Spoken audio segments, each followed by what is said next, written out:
Alcatraz, a name carved into the stone of American history, echoing stories of isolation, punishment, and power. It rises like a ghost from the icy waters of San Francisco Bay, a fortress surrounded by waves, fog, and a haunting past.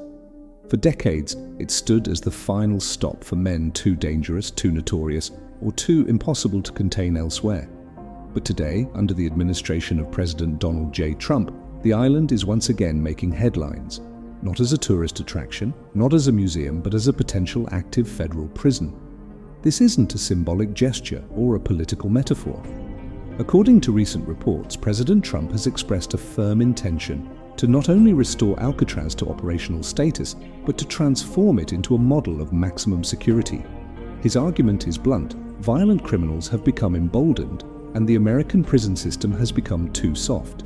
In his view, it's time for the justice system to send a message. And what could be louder than the reopening of the most infamous prison in US history? To understand why this decision has captivated the public, you need to know what Alcatraz represents. More than just brick and steel, it's a symbol, a place of no escape, no second chances. Operational from 1934 to 1963, it was designed to house only the worst of the worst.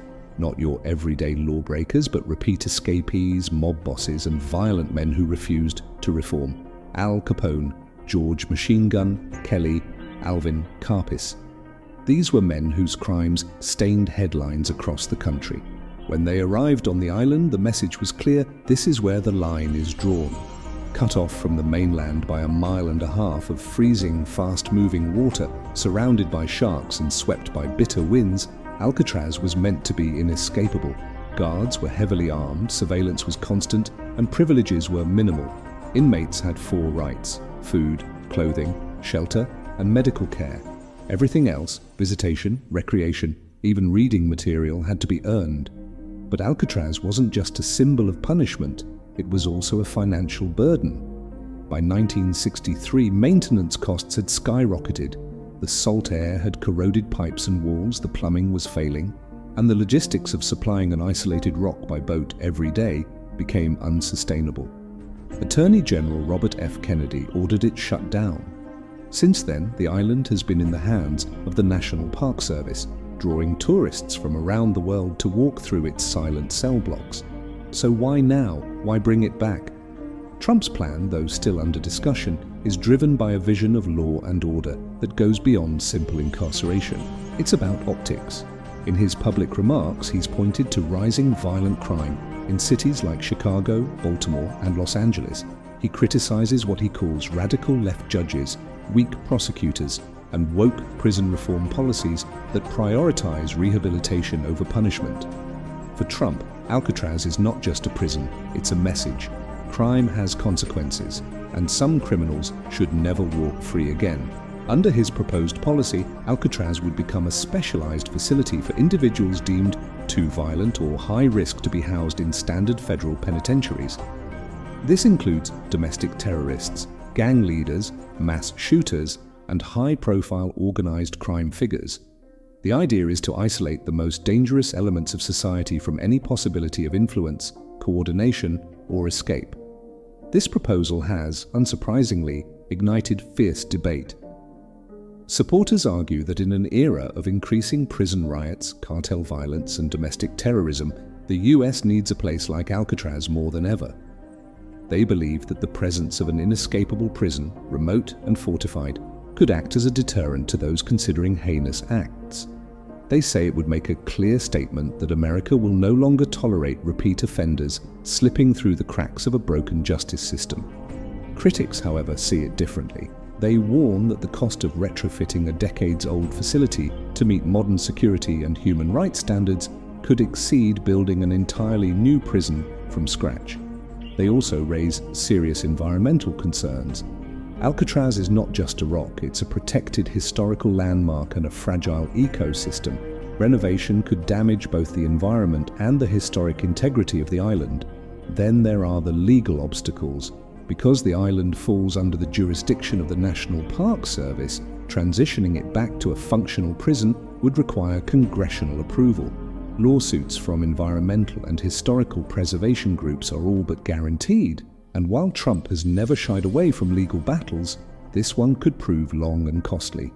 There's also the public relations angle.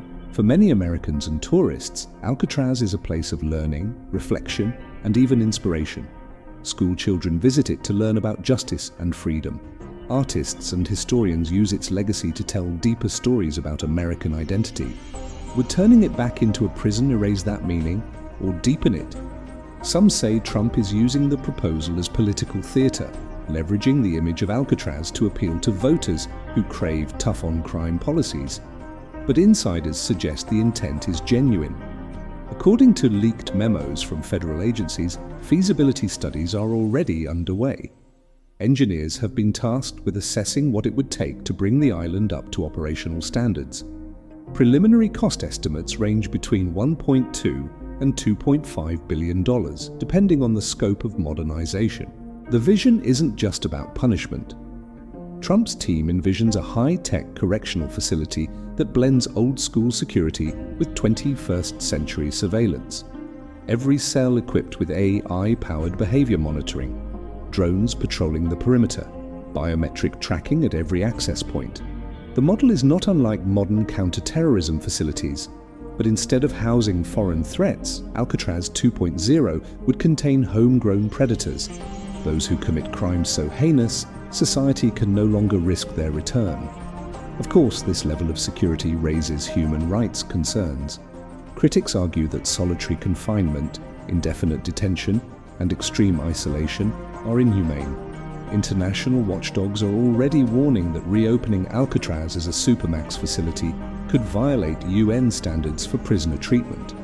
But Trump has made it clear the priority is national safety, not international opinion.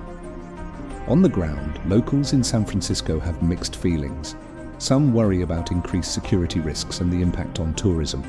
Others are excited about the economic opportunities, construction jobs, federal contracts, and the possibility of making the city once again a central figure in federal law enforcement strategy.